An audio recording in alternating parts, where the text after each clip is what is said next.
Hello all. Visual Studio is used a lot these days, right, by many people. So if you want to program your ESP8266 using Visual Studio, there is an extension that is available. So why should we bother about Visual Studio, right? See, actually what happens is you must be using Visual Studio for different purposes. So again, you don't want to have another IDE that takes up your space. So in that case, you can continue using Visual Studio and then use it for ESP8266 as well. So let us see if the extension is installed or not. So if you see the extensions that are installed in our Visual Studio is only PyMaker, so we don't have any other. So for programming ESP8266, we have an extension called Platform IO. See, this is the one, Platform IO. So this is a so you just search for this and then install it. So you can see here it is getting installed.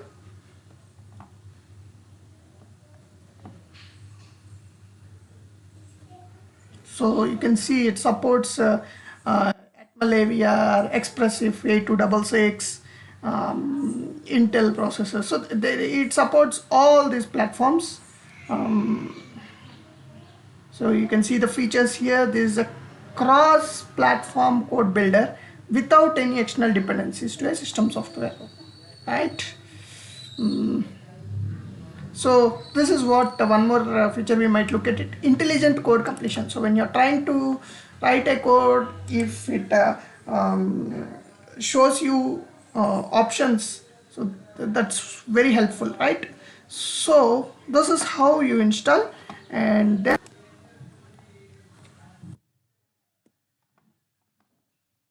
you can see here along with this C++ intelligence is also installed. So this is enabled globally, so you can use it across all your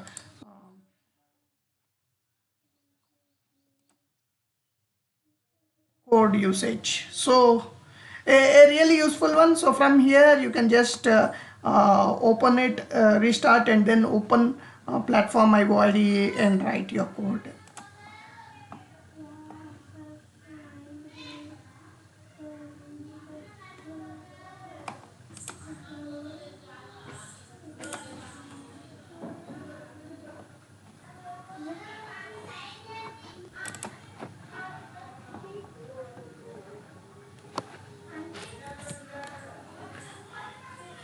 So once it is installed, just try to restart the IDE.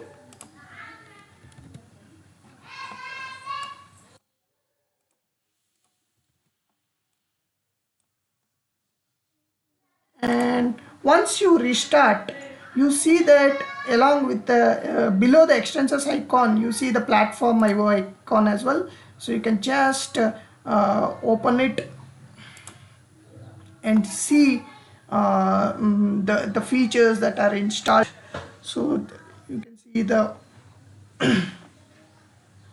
devices, and then if required you can just try to open. So it's little slow.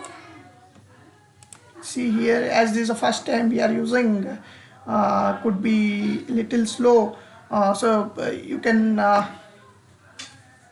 open your project and do the configuration. So once you are done with the installation, click on open, and then you see the Platform IO window here. You can import Arduino projects or create a new project, and then give your project name. Example, LED blink shall be our program, right? And then see, if you can see here the list of boards selected. So there are number of boards. 80 mega is there, 80 tiny is there, micro Arduino is there, Arduino boards are there, and we have a lot of boards. Just let us see if we have ESP32. You can see here you have ESP32. All the Expressif modules are mentioned here. the different modules from different guys. So ESP32 Dolphin module, all the boards. So from different manufacturers, you can see the list of boards. So just still scrolling down to see if there are to see the kind of vendors. See, this is the module we have been using, right? So, and then this is one more ESP12E. So seems like all the things got covered. So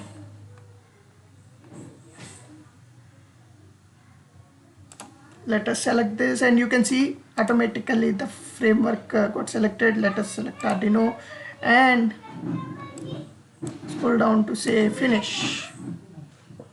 So it takes some time here.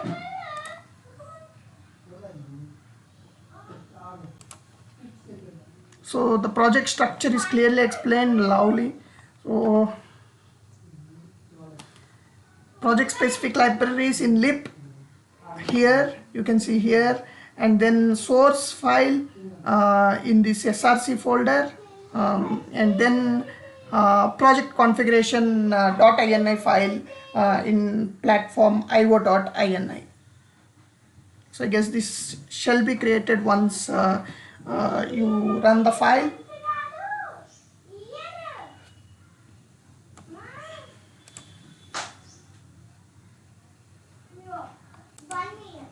And then platform INO upload port. So the port configuration need to be selected actually.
So once the initial configuration is done, you can see the folders here, source file, which is the main.mpp, where you will have setup and loop.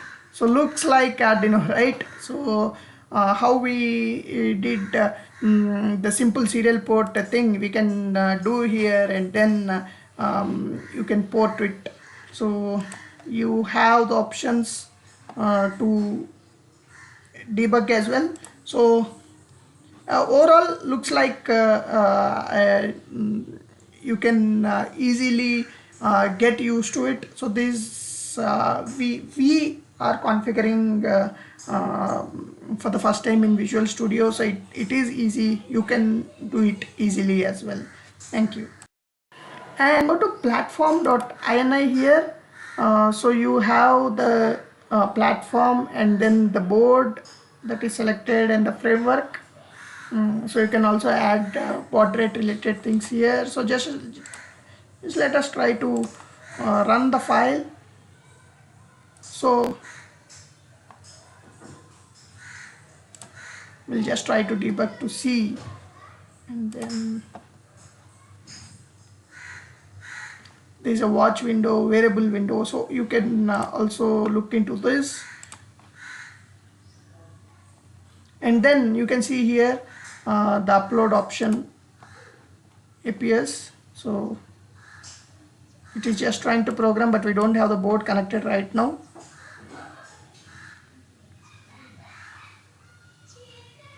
So just compiling and trying to upload. So this might fail as we do not have the board connected. So this is how all the settings can be done.